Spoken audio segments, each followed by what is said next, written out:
la deidad, pero ya sería la deidad 2, ¿no? Ajá. Que vemos la deidad 1. Esta es la deidad 2, es la continuación de lo que hemos estado viendo, ¿no?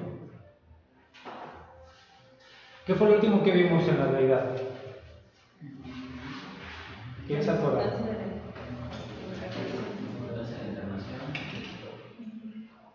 Estábamos viendo la deidad de Cristo principalmente, ¿no? Es que no sé si esto sea repetitivo lo que vieron, pero así está el curso. Lo que vamos a ver es el hecho histórico de la resurrección de Cristo.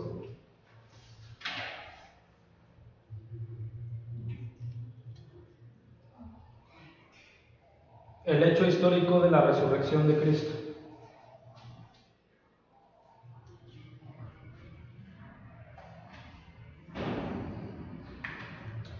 ¿Qué significa esto? Que hay un argumento en la historia, ¿verdad? De que Cristo resucitó. ¿Dónde debería de ser la mayor fuente de información de este hecho? Pues en la palabra, ¿no? Y porque estamos hoy aquí. Ese es un argumento fundamental de la resurrección de Cristo. Vamos a verlo, ¿no? ¿Cómo sabemos que algo sucedió? Pues por los testimonios de personas que lo vieron o lo vivieron, ¿no?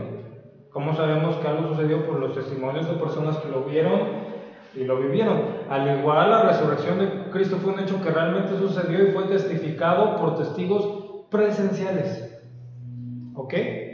La resurrección de Cristo fue un hecho que realmente sucedió y fue testificado por testigos presenciales. Mira, algo bien importante aquí. Estos testigos no solo narraron la resurrección de Cristo. Estos testigos no solo narraron la resurrección de Cristo, sino que también dieron su vida para autentificarla, porque predicaban en el nombre de Cristo, ¿no? Ellos dieron su vida. Es algo que es un argumento bien importante. Porque mire, yo puedo decir una mentira, puedo inventarme algo, pero ¿qué pasa si me llegan y me ponen una pistola y me dicen, di la verdad? Si no es verdad, mejor digo la verdad de las cosas, ¿no? O sea, además hasta los niños es así, ¿no? El niño se hace una mentira, un engaño, pero cuando ya lo pones en una situación de presión tal que le dices, o dices la verdad o vas a tener una consecuencia, pues la gran mayoría, o si no es que todos dicen, no, pues ahí muere, ¿no? Te digo la verdad. Entonces vamos a ver esto. Una de las situaciones que nos pueden dar una seguridad de estos testimonios es que estos hombres, y principalmente aquí estamos hablando de los apóstoles, dieron hasta su vida. Ellos estuvieron en peligro de muerte una y otra vez, y la gente les decía, los mismos judíos les decían, cállense, ya no hablen, ya no prediquen en este nombre, ¿no? Ya dejen de hablar de que Cristo resucitó, y tuvieron peligro de muerte. Bueno, muchos como murieron, ¿no? Totalmente en una situación terrible, y estos hombres buscaban que ellos negaran, ¿no?, la resurrección de Cristo y el mensaje de salvación. Y bueno, ellos no solo narraron la resurrección, sino que incluso dieron sus vidas para autentificar lo que predicaban en el nombre de Jesús. ¿Qué fue? Que Él resucitó de los muertos. Es un argumento bien importante. Ahora, algo importante notar aquí, porque siempre que hablamos de la resurrección de Cristo va a haber siempre los que se oponen. Y uno de los argumentos que hablan y que debemos de entender, es que la resurrección de Jesús fue diferente a la de Lázaro. ¿Ok? Lázaro fue resucitado por Dios, pero él volvió ¿a qué? A morir.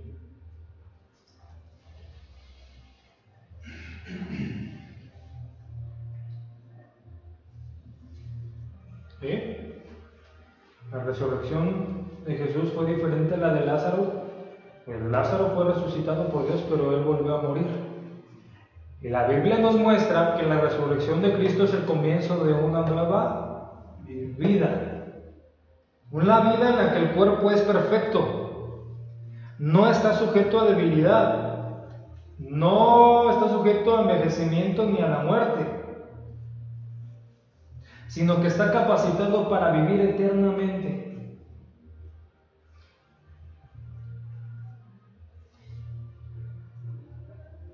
¿Sí? Una gran diferencia, ¿verdad? Cuando Lázaro volvió a la vida, a cuando Cristo, porque Lázaro volvió a morir, Cristo no. Mire Hechos 4:33.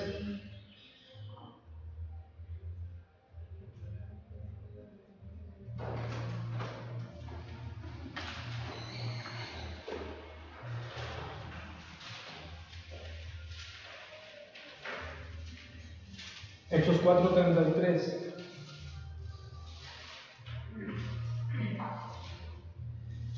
Dice ahí, y con gran poder los apóstoles daban testimonio de la resurrección del Señor Jesús, y abundante gracia era sobre todos ellos.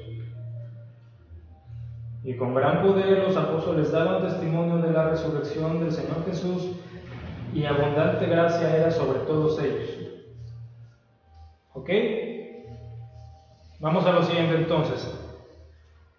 La resurrección de Cristo era algo que se había profetizado y que se había cumplido, que está desde el Antiguo Testamento. ¿Ok? No es un invento nuevo que se le apareció ahí en el Nuevo Testamento. Está completo y totalmente manifiesta en las promesas del Antiguo Testamento. Mire, el apóstol Pablo lo habla muy claro y lo sabía. Recordemos que tenía un amplio conocimiento de lo que hoy nosotros conocemos como el Antiguo Testamento. Mire, primera carta a los Corintios 15:1. Primera carta a los Corintios 15:1.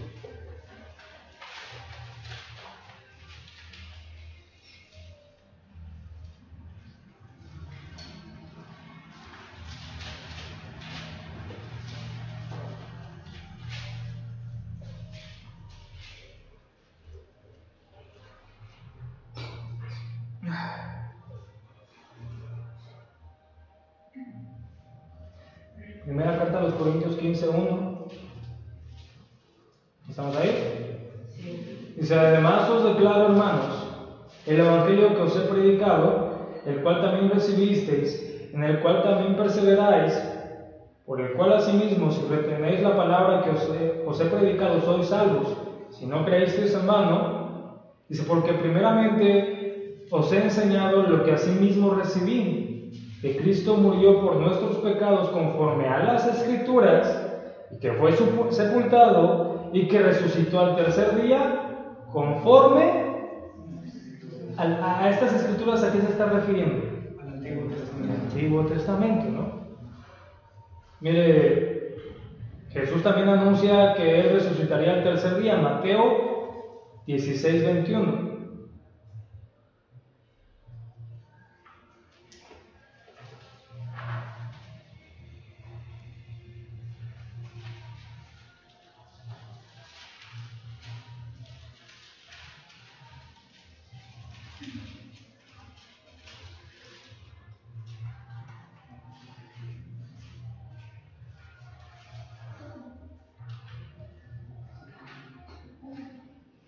Dice, desde entonces, Mateo 16:21, dice, desde entonces comenzó Jesús a declarar a sus discípulos que le era necesario ir a Jerusalén y padecer mucho de los ancianos y de los principales de los sacerdotes y de los escribas, y ser muerto y resucitar el tercer día. Ahora vamos a ver algunos de los versos en el Antiguo y el Nuevo Testamento que nos hablan de esta resurrección. Mira, en Job 19:25 hay una referencia a la resurrección de Cristo.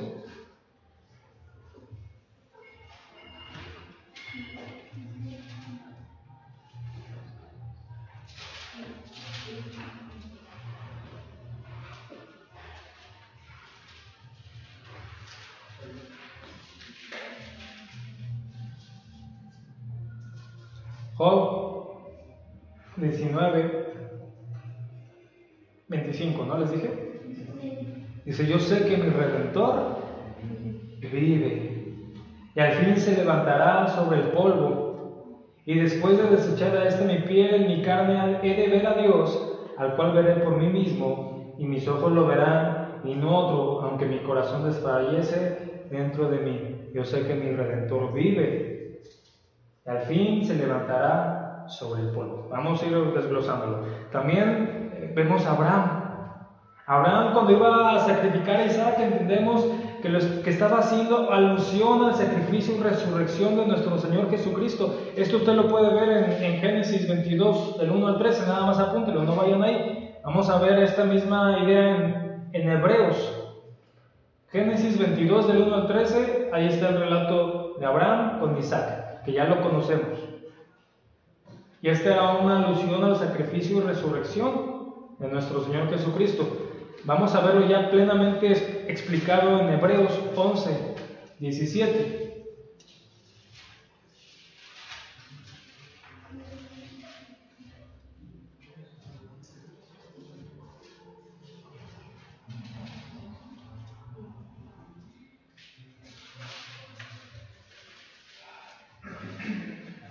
Hebreos 11, 17.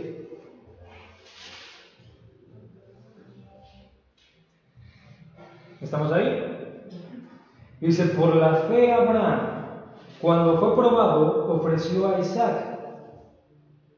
Dice, y el que había recibido las promesas ofrecía a su unigénito, habiéndosele dicho, en Isaac te será llamada descendencia, pensando que Dios es poderoso para levantar aún entre los muertos, de donde el sentido figurado también le volvió a recibir. Abraham sabía, por eso vemos en el relato cómo él es detenido cuando ya iba, pues, con el cuchillo o sea, él lo iba a hacer. ¿Por qué lo iba a hacer? Porque él sabía que Dios era poderoso para aún levantar de los muertos, porque él creía y confiaba. También vemos, mire, otra historia que nos alude a la resurrección de Cristo, es la historia de Jonás. Jonás, podemos entenderlo así, resucitó de la muerte en un sentido figurado, así como Jesucristo resucitó de la muerte en la realidad. ¿Dónde está esto? Mire, Mateo 12:39 lo explica claramente nuestro Señor.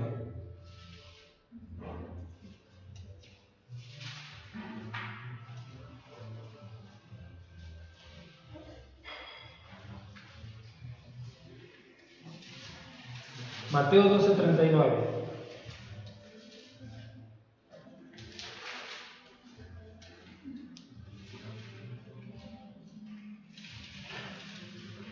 ¿Estamos ahí?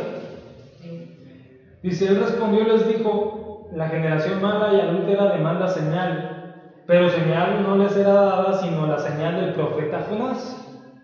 Porque como estuvo Jonás en el vientre del gran pez 3 días y 3 noches, así estará el Hijo del Hombre en el corazón de la tierra 3 días y 3 noches.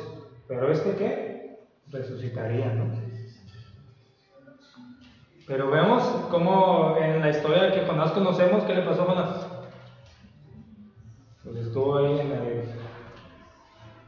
Unos dicen que era ballena, otros dicen que era... no sé, ¿no? Y era una clara alusión, una clara figura a lo mismo, y aquí está muy claro, ¿no? Jesucristo lo deja claramente ejemplificado. Una profecía más clara que indicaba la resurrección de Cristo está en Isaías 53:10.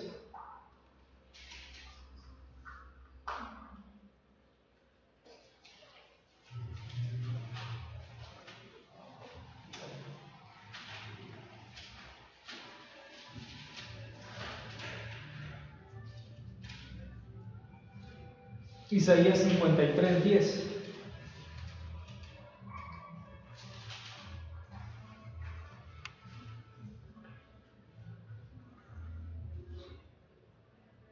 Dice, cuando haya puesto su vida en expiación por el pecado, ¿qué significa esto? Pues entregar la vida hasta la muerte, ¿no? Ya lo entendemos. Dice, cuando haya puesto su vida en expiación por el pecado, ¿cómo eran expiados en esta parte, en este momento de la historia? Cuando está hablando de Isaías, ¿cómo eran expiados los pecados del pueblo? Por medio de un cordero que se inmolaba, ¿no? Es decir, que moría. ¿Ok? Desde esta figura está hablando Isaías aquí. Dice, cuando haya puesto su vida en expiación por el pecado, dice, verá linaje, vivirá por largos días. Es decir, iba a ¿qué? a resucitar. ¿Sí lo vemos o no lo vemos? Cuando haya puesto su vida en expiación,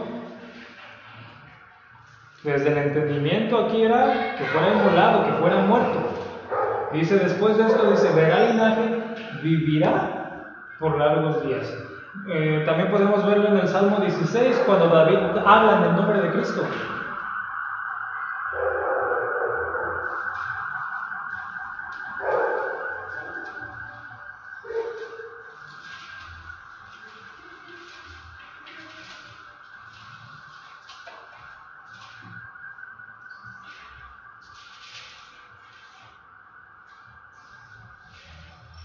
El Salmo 16.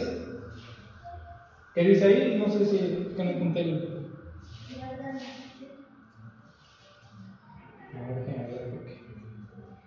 Guárdame, oh Dios, porque en ti he confiado. Oh alma mía, dijiste a Jehová, tú eres mi Señor, no hay para mí bien fuera de ti. A ver.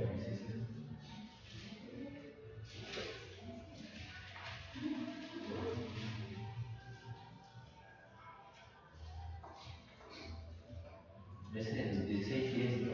¿16 qué? 16:10, porque no dejarás mi alma en el Seol, ni permitirás que tu santo vea corrupción. Perdón, es que no lo puse.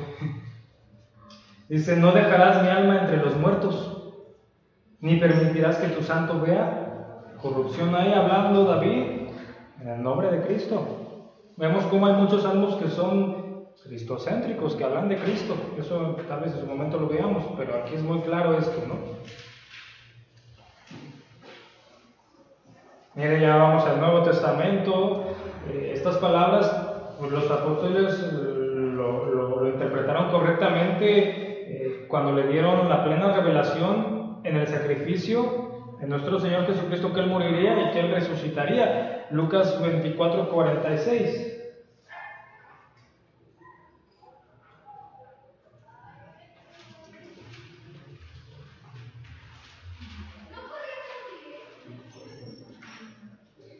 Lucas 24:46.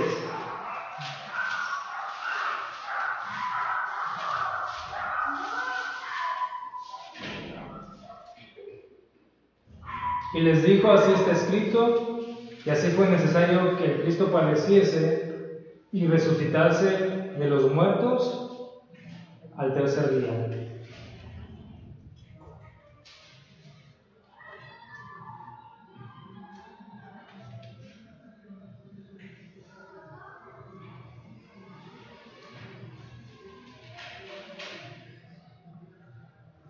¿Ok?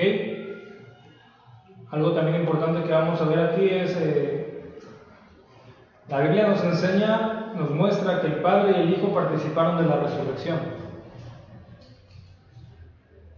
La Biblia nos muestra que el Padre y el Hijo participaron de la resurrección.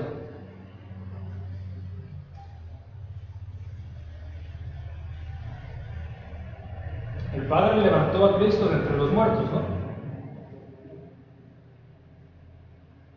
El Padre levantó a Cristo de entre los muertos. Gálatas 1:1.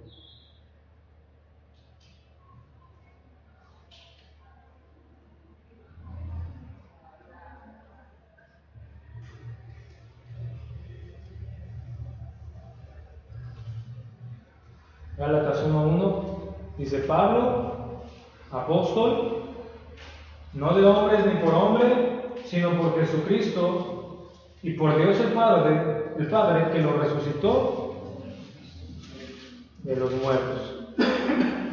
Y claramente, pues Jesús participó también en la resurrección. Mire Juan 10:17. Juan 10:17.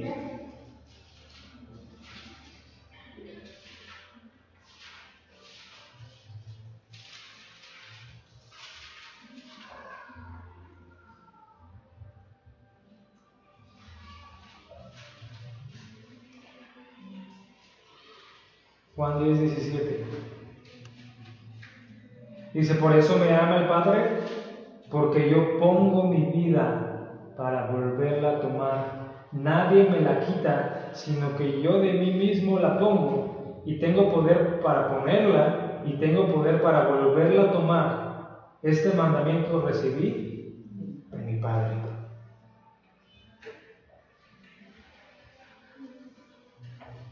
Bueno, una declaración impresionante la vemos en Juan 11:25, ¿no?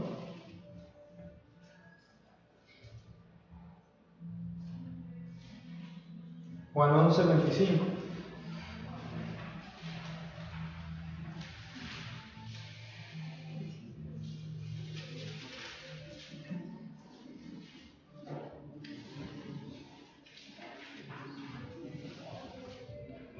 Jesús, Él les dijo Jesús, yo soy la resurrección y la vida, el que cree en mí, aunque esté muerto, vivirá.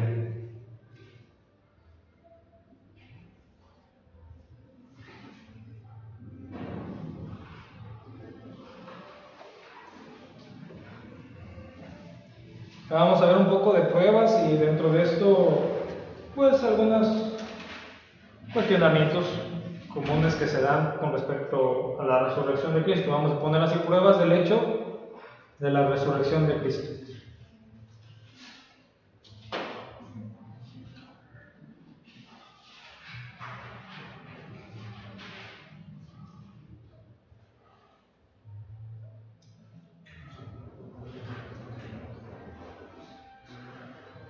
¿El Nuevo Testamento lo escribió una sola persona?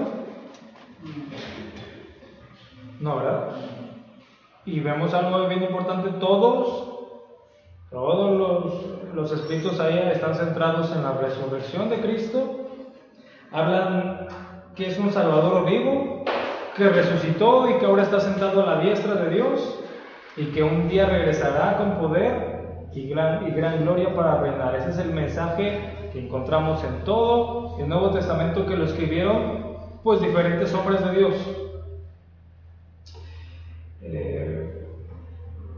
Podemos entender esto, no existen suficientes relatos en el Nuevo Testamento que dan evidencia de la resurrección del Señor.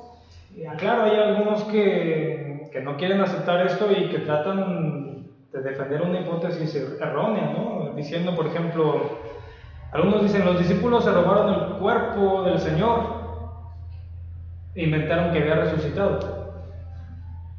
Ahorita lo estamos hablando ya desde esta perspectiva, porque ya vimos en clases anteriores el argumento de que Cristo histórico, de que Cristo estuvo en esta tierra, ¿no? O sea, lo vimos claramente, hay un argumento histórico de textos que no solamente provienen de la Biblia, sino textos históricos de hombres, claramente así lo podemos decir, ¿no? Que son aprendidos muy historiadores, de ese tiempo, que hablaron que existió Cristo. Ya entendemos eso, ¿no? Ahora, viéndolo desde los argumentos de la resurrección de Cristo, en lo que normalmente hay una hipótesis que dice, ¿no? Los discípulos robaron el cuerpo del Señor, inventaron que había resucitado. Punto número 1. ¿Cómo pudieron los discípulos extraer el cuerpo ante los ojos de los soldados romanos? Recordamos que la tumba de Cristo estaba custodiada, ¿no? ¿Cómo pudieron los discípulos extraer el cuerpo ante los ojos de los soldados romanos?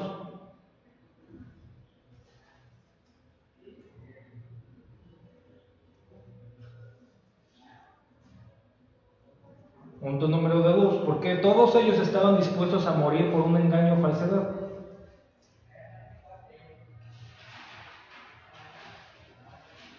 ¿Qué ganaban ellos si no predicaban el evangelio de la prosperidad? ¿Sí me entienden? ¿Qué ganaban? ¿Qué ganaron?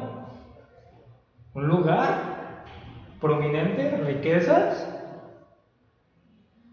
Sí, porque a veces algunos lo tratan de interpretar desde el falso evangelio, o por ejemplo desde la falsa iglesia, por ejemplo la católica romana, ¿no?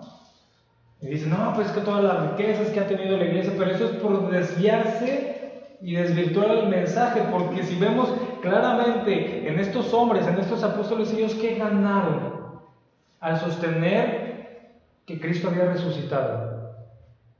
Golpes, cárceles, descrédito, lo peor.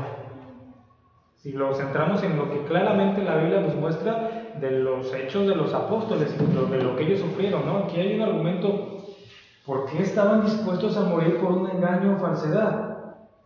Ahora dicen, es que los soldados estaban durmiendo, ¿no? Si los soldados estaban durmiendo, ¿cómo ellos dedujeron o cómo ellos supieron que había sido robado por los apóstoles? Si estaban dormidos. Miren Mateo 28:11 para que me entiendan.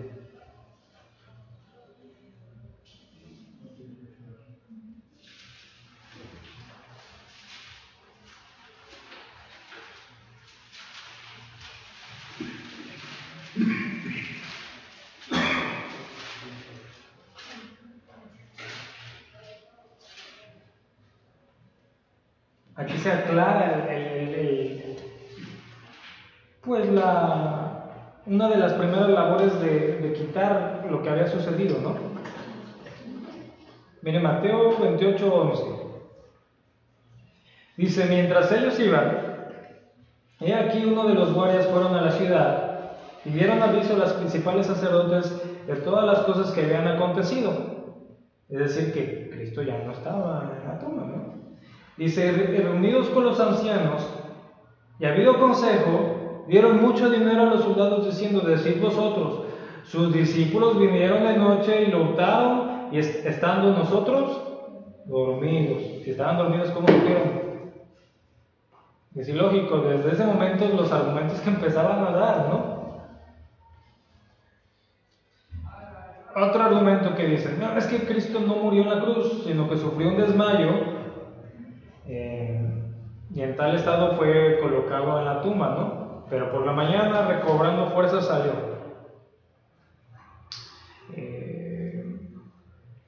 Uno de los evangelios, bueno, responde claramente esto. Mire Juan 19:34.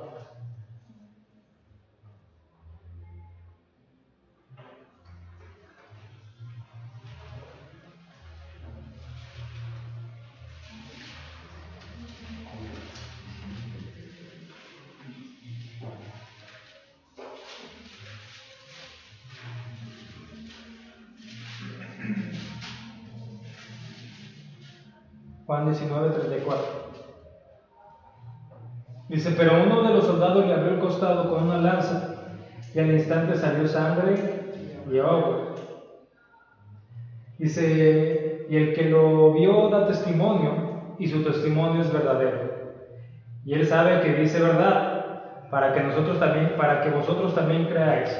Porque estas cosas sucedieron para que se cumpliese la escritura, no será quebrado un hueso suyo. Y también la escritura dice, mirarán al que traspasaron. Cuando le clava la lanza, pues ¿cómo pudo haber vivido eso? Él murió, ¿no? O sea, el que hayan dicho que solamente, bueno, y yo les decía, no, esta película, ¿no? Que puede acercarse un poquito más al padecimiento de Cristo, la cruz, la pasión de Cristo, ¿no? Por lo que le hacen ahí, podemos entender que si bien es más apegado, se llega a quedar corto de lo que él padeció y sufrió y de lo que le hicieron. Y aún así, bueno, después de todo esto, clavarle una lanza en el costado y decir que solamente sufrió un desmayo, pues no hay un argumento ahí que pudiera ser válido, ¿no? No, y aparte científicamente, cuando una persona ya se desangró por completo, que ya no tiene sangre, el plasma, que es el agua, comienza a salir como señal de que ya no hay sangre, ya no había condición para que él pudiera haber sufrido un desmayo nada más y que después en la mañana, después de todo lo que pasó, se levantara y bueno, vámonos, ¿no? Otro punto que dicen, los discípulos, influidos por sus grandes deseos de volver a ver a Jesús, sufrían alucinaciones, de manera que las manifestaciones no tenían más sustento que una realidad subjetiva, es decir, que no constituyeron hechos reales. que ellos tenían un deseo tan grande de volver a ver a Cristo que lo alucinaban. Mira, esto pudo haber sucedido si los discípulos hubiesen puesto su confianza en la resurrección inmediata de su maestro, pero no fue así. Ellos, si bien se les iba revelando el plan de Dios, no lo entendían. Es más, cuando viene la purificación del templo hay una parte que todos conocemos, ¿no? Cuando Cristo va al templo y ve que hay una mercadería tremenda y bueno, surge un celo santo de parte de Dios y Él saca todas esas situaciones, ¿no? Y cuando se les presentan ahí los principales sacerdotes, le dicen, ¿por qué haces esto? Y Él les empieza a hablar, ¿no? De la muerte y de la resurrección que iba a tener por medio del templo.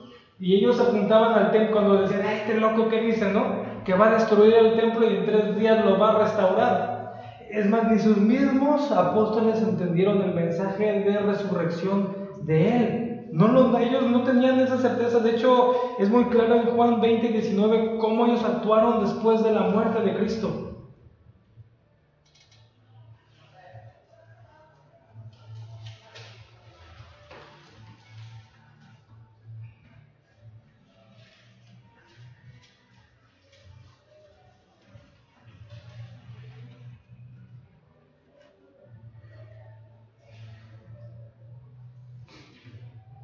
Mateo 20:19.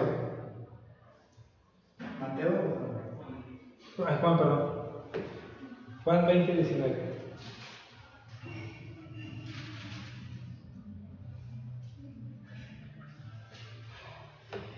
Dice, cuando llegó la noche de aquel mismo día, el primero de la semana, dice, estando las puertas cerradas en el lugar donde los discípulos estaban reunidos por miedo de los judíos, dice, vino Jesús y puesto en medio de ellos les dijo, paz a vosotros. Ellos estaban escondidos, temerosos, tristes. De hecho, vemos un cambio radical de cómo ellos estaban en este momento a cuando después ellos empiezan a actuar después de ver a su Señor resucitado y ahí con ellos. Ellos no tenían una plena confianza en la resurrección inmediata de su Maestro. También miren, vemos a las mujeres que cuando fueron al sepulcro, el primer domingo fueron para embalsamar el cuerpo de su largo sueño según sus tradiciones, ¿no? Ellas no fueron para ver una tumba vacía. Ellos creían que ya había muerto. Los discípulos estaban lamentándose, llorando, y cuando María Magdalena les certifica de lo que Dios había hecho, ellos no le creyeron. Miren Mateo 16:9. Marcos 16:9. Yo con Mateo aquí lo traigo. Marcos 16:9.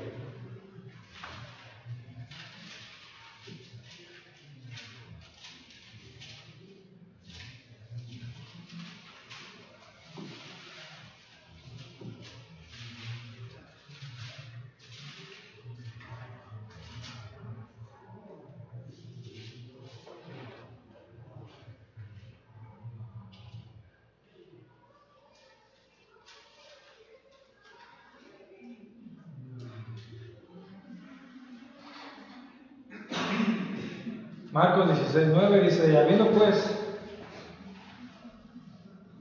resucitado Jesús por la mañana, el primer día de la semana, apareció primeramente María Magdalena, de quien había echado 7 demonios. Yendo ella, lo hizo saber a los que habían estado con él, que estaban tristes y llorando. Ellos, cuando oyeron que vivía y que había sido visto por ella, dice, no le creyeron. El mismo Juan declara, dice, porque aún no habían entendido la escritura que era necesario que él resucitase de los muertos, en Juan 20:9.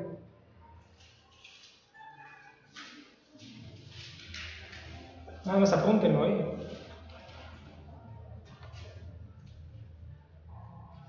¿Sí me entienden? Ellos no estaban seguros, estaban temerosos, estaban escondidos, no creyeron. Bueno, pero ellos iban cada domingo a la sinagoga y aprendían de las escrituras del Antiguo Testamento, ¿no? Sí. No tenían ese pacto, ¿sí? Pues O las leían y no las iban a leer, ¿no? yo creo que era eso, ¿no? No había sido revelado. O sea, no había sido revelado. Pero vemos esto, ¿no? Su propio corazón que se iba pues formando, es como cuando la Biblia habla que es un corazón de piedra, ¿no? O sea, ellos empezaron lo que yo les he mencionado, ¿no? Cuando Dios les da la ley, lo que podemos entender, les da las piedras con los mandamientos, lo que ellos debieron de haber hecho es postrarse a Dios y decir, no podemos hacer esto. ¿Qué es lo que pensaron? ¿Qué es lo que llegaron a hacer? Le añadieron cosas, ritos a la ley, como diciendo, no nada más podemos esto, sino podemos más. Entonces vemos una soberbia que los cegó, en lugar de postrarse a ver, decir, ¿qué no es justo, Señor? Como algunos hombres sí lo hicieron, que los tenemos claramente ahí plasmados en el Antiguo Testamento, ¿no? O sea, ¿quién soy yo? Decía Isaías. Pero en su gran mayoría, por eso vinieron los profetas para volverlos, ¿no? Para que se volvieran a Dios, pero que ellos hacían, los desechaban, los mataban, ellos se aferraban a sus tradiciones, ¿no? Hay pasajes, hay ciertos pasajes que están ahí mismo Isaías, que por ejemplo un judío ortodoxo no toca, no los toman, que hablan claramente del sacrificio y de la resurrección de Cristo. Entonces aquí lo podemos tener claro, ¿no? Pues era, pues sí, como lo que entendemos, una religiosidad ciega fuera de los principios de Dios, lo que los llevó a estar nublados de estas verdades que estaban ahí claramente reveladas, ¿no?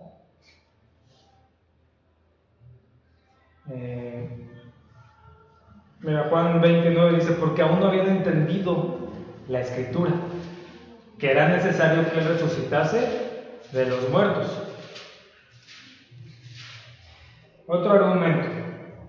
Toda la historia de la resurrección es un mito que encierra verdades espirituales, pero que nada tiene en carácter histórico. Algo bien importante. Si vamos a cómo se crea un mito, se necesita que pase mucho tiempo para que se incube y se forme. ¿Sí? O sea, cuando nosotros ahí vemos los mitos y leyendas, ¿no? Si nos vamos a ver dónde tuvieron que pasar mucho tiempo para que se incubara y se formara. La doctrina de la resurrección se predicó a pocas semanas después del hecho de que Cristo resucitó, inmediatamente, ¿no? O sea, inmediatamente vemos que se empezó a predicar la resurrección, es decir, si la resurrección es un mito, ¿por qué no presentan los judíos el cuerpo de Jesús?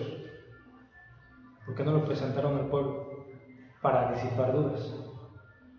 Porque hay teorías, pero nadie ha podido presentar el cuerpo de Cristo. Entonces tenemos que hablar de un plan así bien tremendo de los apóstoles que ni creían, como lo acabamos de ver, de que Cristo iba a resucitar, para que hubieran formado una situación logística, estratégica, de recursos, de ocultar el cuerpo, no sé, ¿no? Si aún, por ejemplo, nosotros vemos que ya con estas tecnologías y todo lo que existe, cuando vemos que los narcos desaparecen y aún después de cierto tiempo se encuentran, ni siquiera cuando ha pasado cosas terribles aquí en este país, ¿no? Que los deshacen en ácido, ¿no? Y aún así quedan. Cuando no había todas estas situaciones y que, hablando de que los discípulos de Cristo hubieran hecho un plan maravilloso para desaparecerlo por completo y totalmente, cuando aún había custodios ahí de los soldados romanos que estaban cuidando la entrada, o sea, por favor, o sea, es se necesita más ficción para creer, ¿no? Que hicieron algo grande y espectacular para sacar el cuerpo y que nadie lo ha podido presentar y nadie lo va a poder presentar porque nuestro Señor está vivo. Bueno, nada más es irse un poquito a los hechos históricos. Ellos dijeron, no, se lo robaron y todo, y empezaron ahí una lucha por apagar eso, pero nunca pudieron presentar. Miren, aquí, es mentira, aquí está el cuerpo. ¿Por qué? Porque ya no estaba muerto el Señor, ¿no?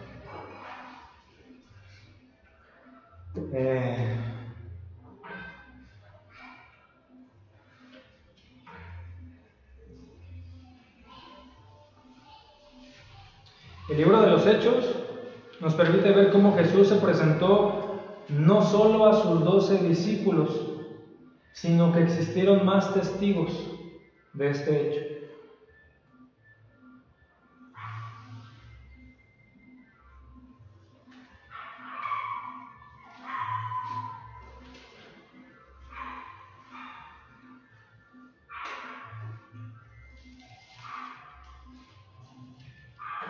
Hechos 13, 30, 31.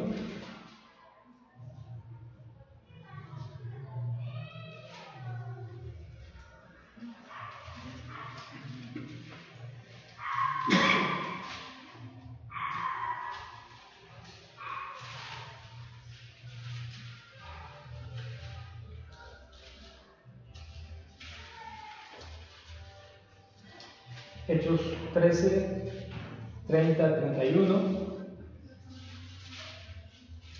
Dice, mas Dios le levantó de los muertos y él desapareció durante muchos días a los que habían subido juntamente con él de Galilea a Jerusalén, los cuales ahora son sus testigos ante el pueblo. Hechos 10, 39, 41. Al 41. Hechos 10, 39.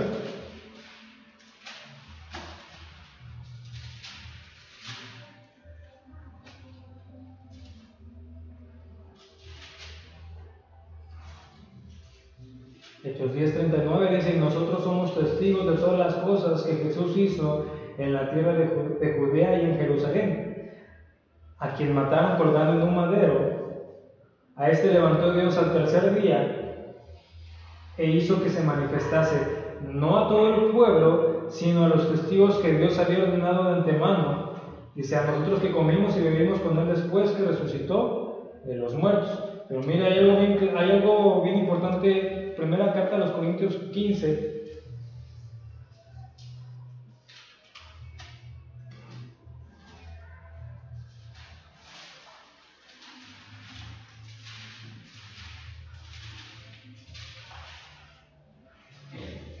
Nos deja ver un número aproximado de cuántos hombres lo vieron.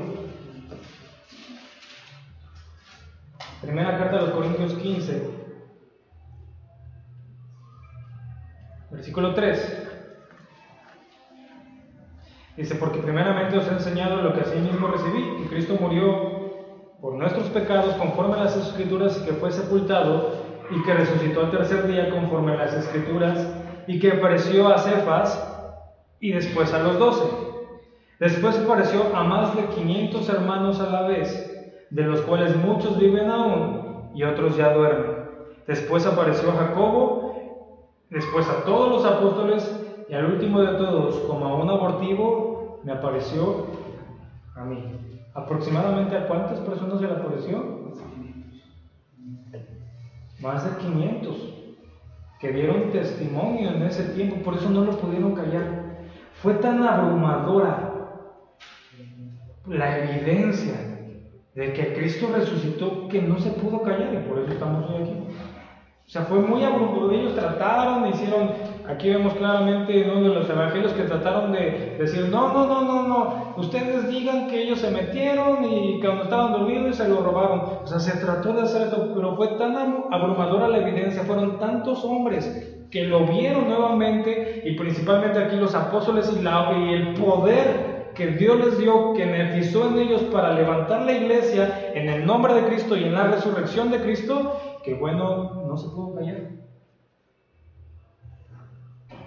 No es como el mito del chupacabras, ¿no? ¿Qué pasó ahí en la televisión y que aparecían ahí? Pero como no hubo evidencia, ya es un mito, una leyenda, ¿no? Pero pasó, porque no hay una evidencia, no existió una evidencia abrumadora que dijera, no, es que sí está, mira, aquí está la foto, aquí está esto, aquí está aquello. Pero bueno, obviamente en ese tiempo no existía eso, ¿no? Pero la evidencia, y a tantos hombres se les presentó nuestro Señor que uno puede decir, no, yo lo vi, pero más de 500 personas decir que lo vieron y que estuvieron con Él, y pues ya sus discípulos que aún comieron con Él, que lo tocaron, pues bueno, ¿qué más pudieran haber hecho?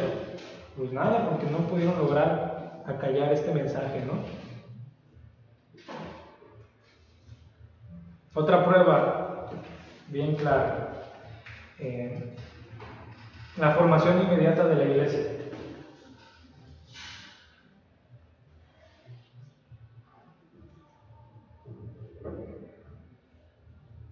La formación inmediata de la iglesia y la repentina transformación que tuvieron sus discípulos.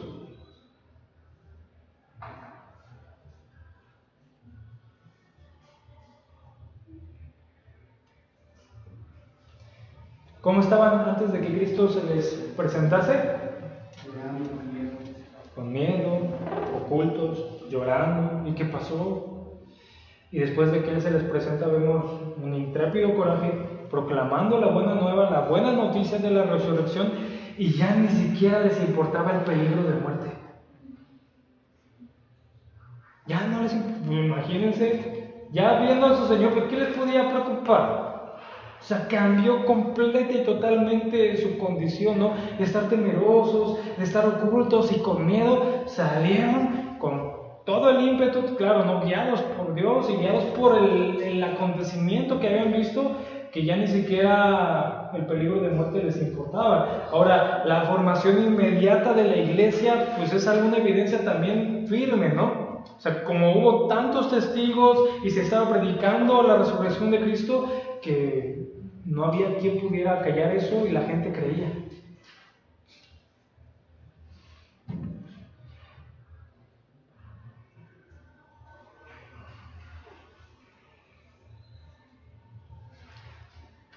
Mira, hay algo bien importante. Primera carta a los Corintios 15, 12.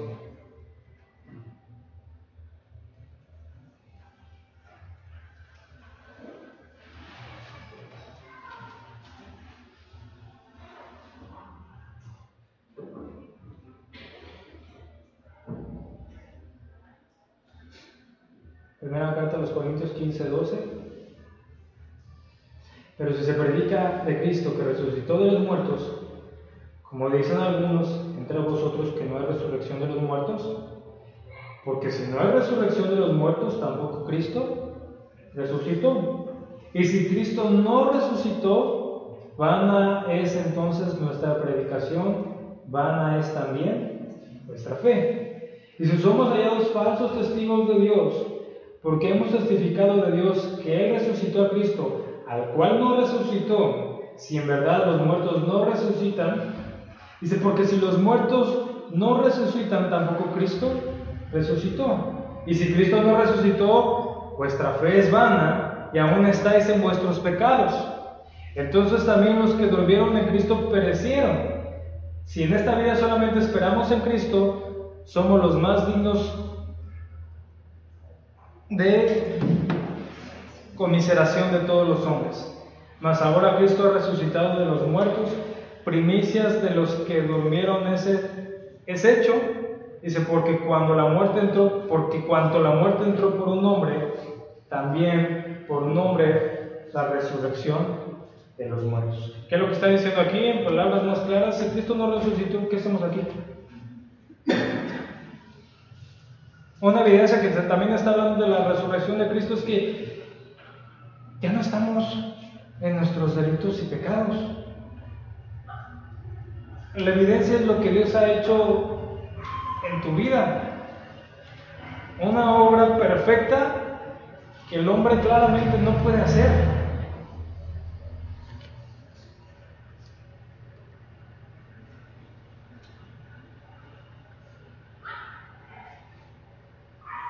¿Cuántos hombres verdaderamente que han estado esclavos terriblemente de muchas cosas, conocemos, ¿no? Drogas, todo lo que conocemos, en sus propias fuerzas verdaderamente han salido de eso? Son mínimos, salen 2 años, 5, y luego regresan a peor. ¿Y cuántos no conocemos?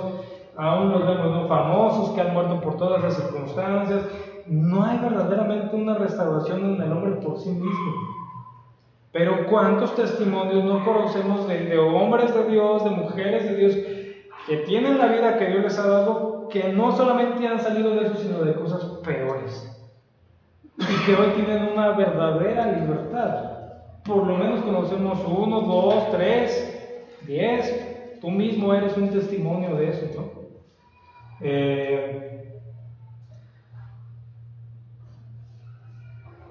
Le digo, hubo una situación tan abrumadora que no se pudo acallar.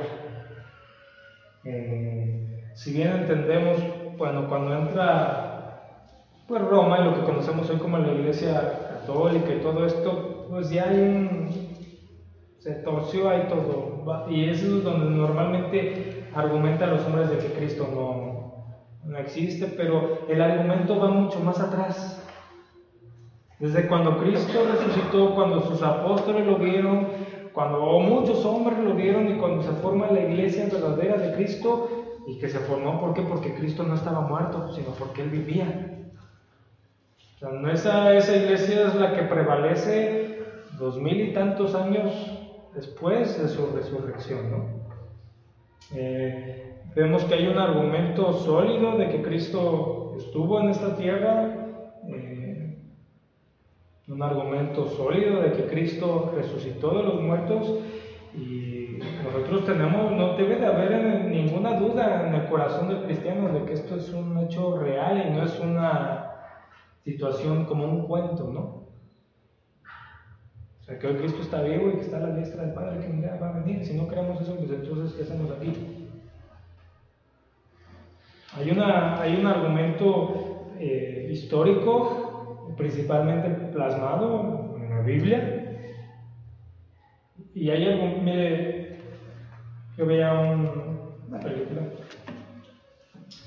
también una parte que los hombres dicen es que los evangelios, ellos lo dicen así, no se contradicen.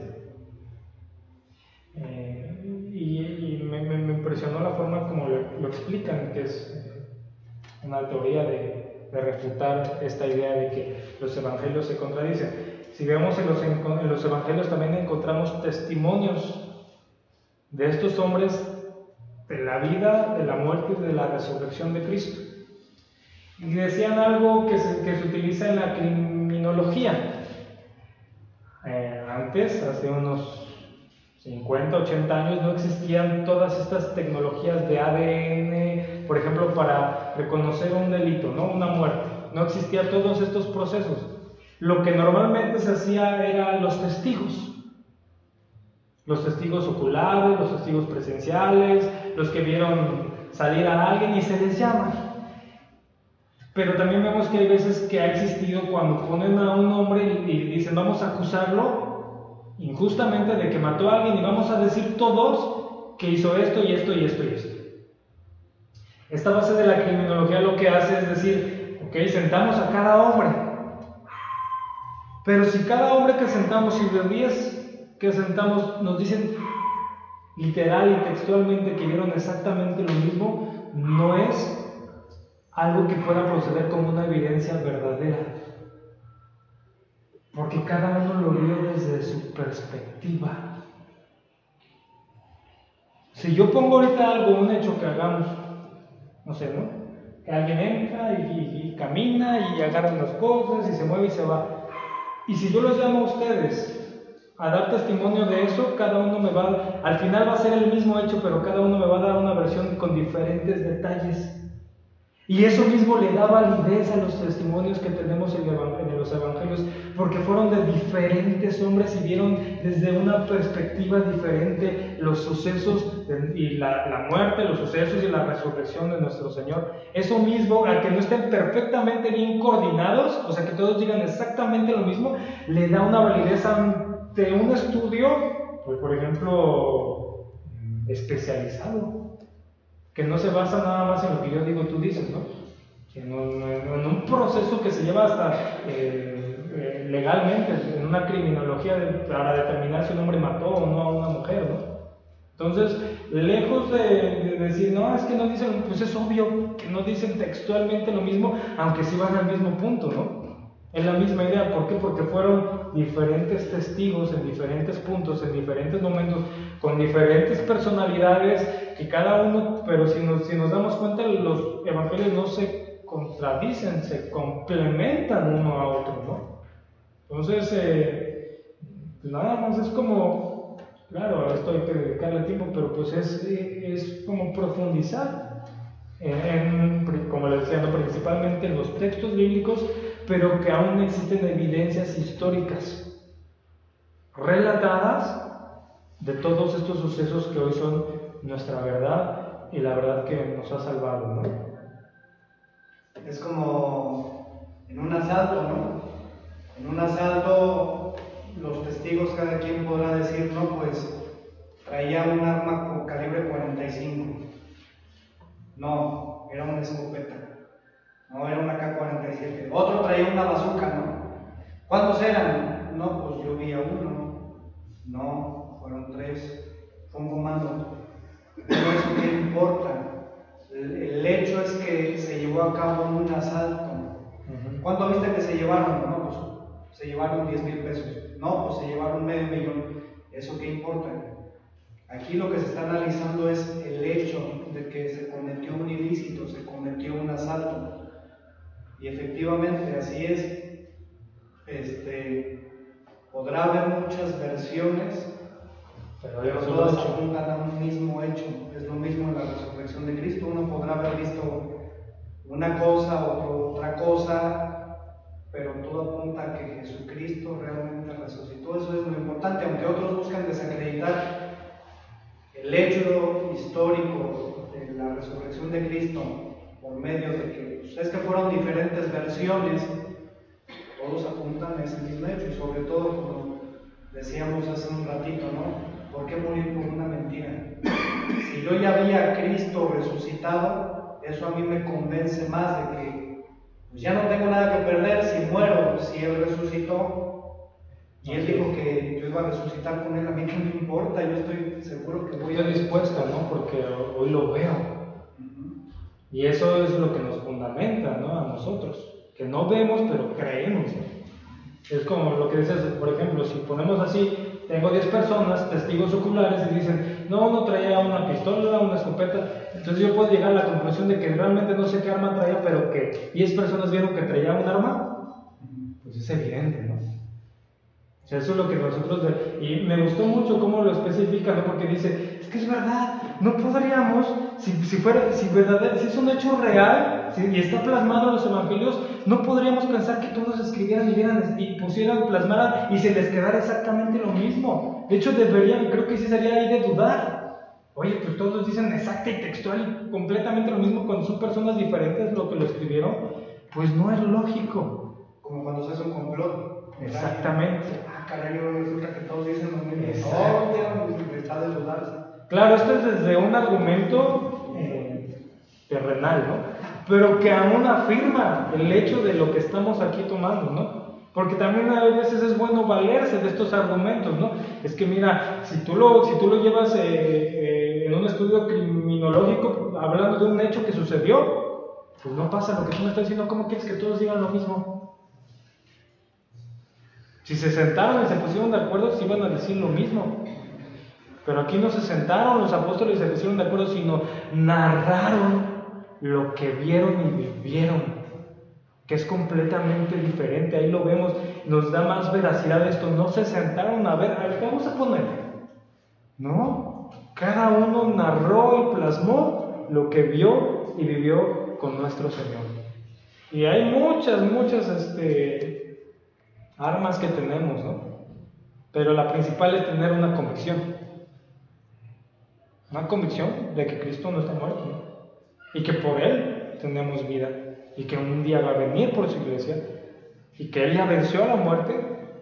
Y que la muerte no es el fin para nosotros, ¿no? Eso es lo primordial.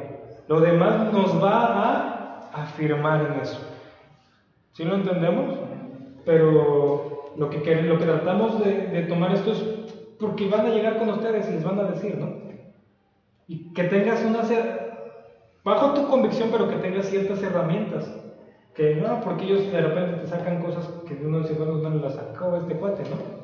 No, es que nada más lo vieron 12. No, mira, lo vieron más de 12, lo vieron como 500 personas. Sí. Bueno, por lo que se comenta que hay que estar preparados para eso, ¿no? Las cosas muertas, argumentos que hemos estado viendo, de alguna manera escriturales, no sé, con la Biblia. Pero ya vemos, ¿no? Hay personas que son ateas y demás, ¿no? Que no quieren creer. Sí. Hay personas que te pero bueno, entonces, bueno, ese libro no es válido, ¿no? Yo por una ocasión llegué a leer un libro que se llama Evidencia de que existe un veredicto de bueno. Es de Joseph Campbell. A ver, ¿me puedes enseñar la portada para ver si lo identifico? Sí, hay varios libros. Si podemos tomar lo que yo les decía, ¿no? Nuestra convicción parte de ahí, pero podemos tomar herramientas de la ciencia, porque la ciencia no está peleada con Dios, la historia no está peleada con Dios, nada de eso está peleado con Dios, ¿no? Y ahí encontramos herramientas históricas, científicas y hasta filosóficas que aún nuevamente comprueban la resurrección de Cristo, ¿no? Una de las herramientas más claras es, ¿dónde está el cuerpo? ¿Dónde está? ¿Qué? Se agarraron, lo cortaron en cachitos y uno se le dio para allá, otro se le dio para allá. No. O sea, todo fue, después de la resurrección de Cristo que se le presenta, todo fue tan abrumador, lo que les decía, ¿no? Los testigos que se creó, se empezó a formar la iglesia, o sea, todo fue tan abrumador que no pudo haber, o sea, si fuera sido un complot así tan elaborado, no se pudo haber dado en tan poco tiempo como se dio, ¿no? Fue algo tan abrumador que no permitió que lo acallaran. Eso es algo que también nosotros tenemos que considerar, ¿no? ¿Y que dónde está? Dígame dónde está. Y claro, hay muchas otras, sí nos podemos valer, o sea, argumentos científicos, históricos, filosóficos, sociológicos y todas las ramas, ¿no? De la ciencia.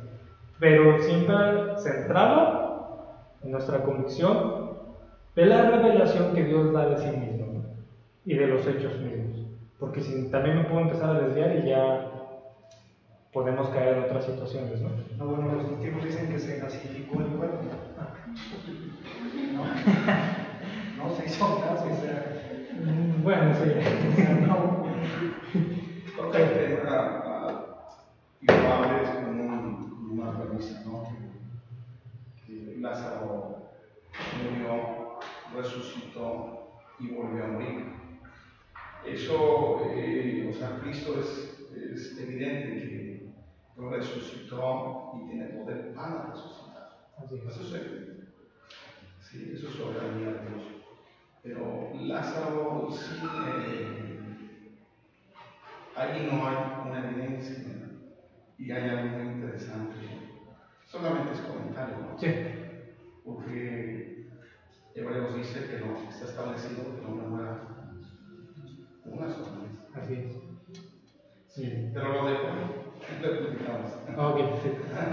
Nada, porque lo introdujo el tema de esa manera y yo quise comentarlo. Sí, claro. O sea, tendría que haber evidencia sobre Lázaro, aunque el tema es Cristo, no me voy a seguir. Sí, nada más era como poner una parte de que no es lo mismo, ¿no? O sea, es algo completo y totalmente diferente, porque como bien dice, la premisa que tenemos es que Cristo resucitó, Él venció a la muerte, y ya no volvió a morir, y Él puede dar vida a aquellos que se entregan a Él, ¿no? Esa es la premisa que nosotros tenemos aquí, ¿no?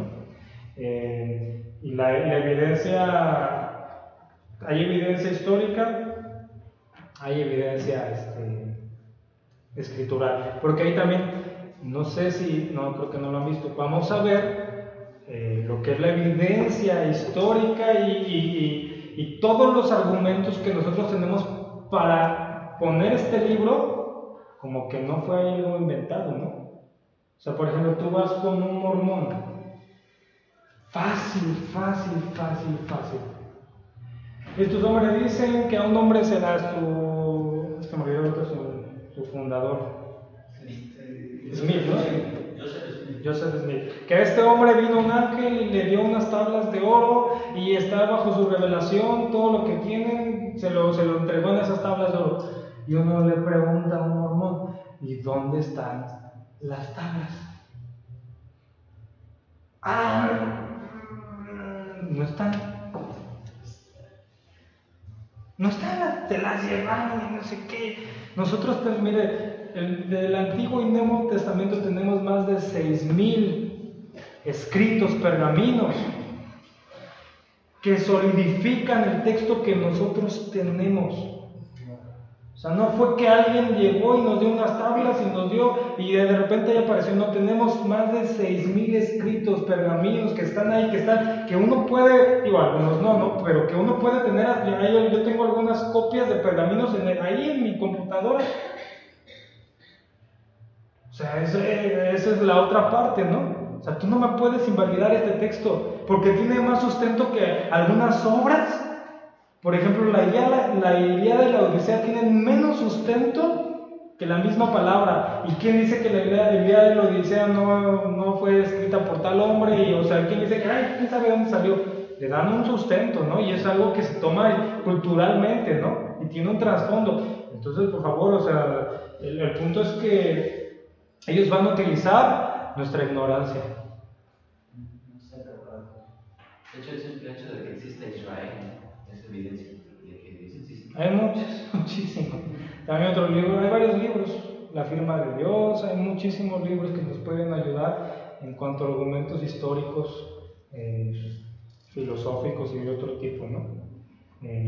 Pero ese es un punto que es como la policía, ¿no? Cuando te detiene, ¿cómo te da vuelta?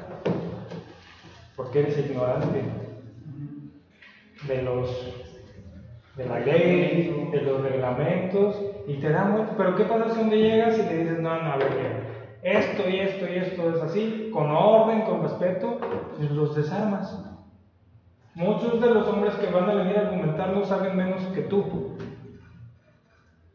Pero tú también tienes que estar bien preparado. Y eso es lo que venimos a hacer aquí, poco a poco, vamos paso por paso, ¿no? Vamos a dar gracias, Señor. Agradecemos